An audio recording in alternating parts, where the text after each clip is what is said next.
Hello friends, তো কেমন আছো সবাই? আজকে চলে এলাম কুল পাড়তে। আর আজকে কুল মাখা বানাবো। আর এই কুলটা জাস্ট আমি পেড়ে নিচ্ছি আর ঘরে থাকা কুল দিয়ে কুল মাখা বানাচ্ছি। তো দেখো, এই কুলগুলো দেখতে খুব সুন্দর, আপেল কুল এগুলো দাদাদের গাছের। তো আমি পাড়তে চলে এলাম, লাঠি দিয়ে কিছুটা পেড়ে নিচ্ছি কুল। আর কিছু নিয়ে আসিনি, হাতে করে নিয়ে চলে যাচ্ছি। আর কুলগুলো সুন্দরভাবে পেকে গেছে, তো দেখতে থাকো পুরো ভিডিওটি।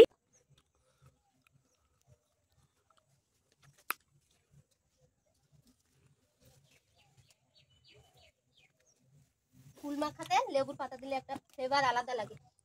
লেবুর পাতার ফ্লেভারটা আমার জাস্ট অসাধারণ লাগে।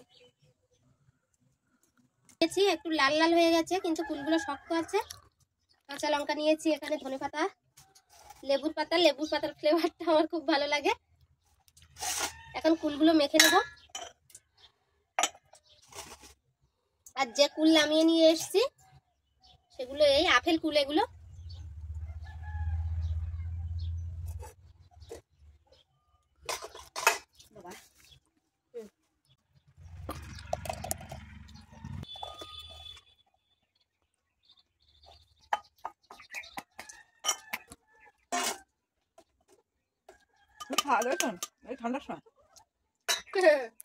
এই তো খেতে হবে, দারুণ টেস্টি কুল মাখা। আর এখন দিচ্ছি কাঁচা লঙ্কা, থেতো করে নেব। 5টা কাঁচা লঙ্কা দিয়েছি, ঝাল ঝাল হবে। লেবুর পাতা, একটু লবণ দিয়ে সঙ্গে।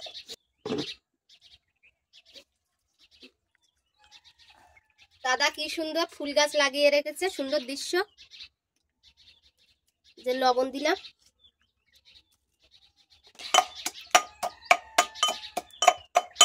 ছিটকে উঠে চলে এসছে।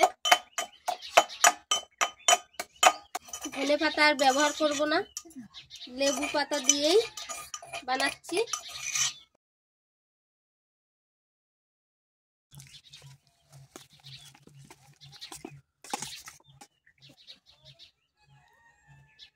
আমি একটু আগে টেস্ট করি কেমন হয়েছে।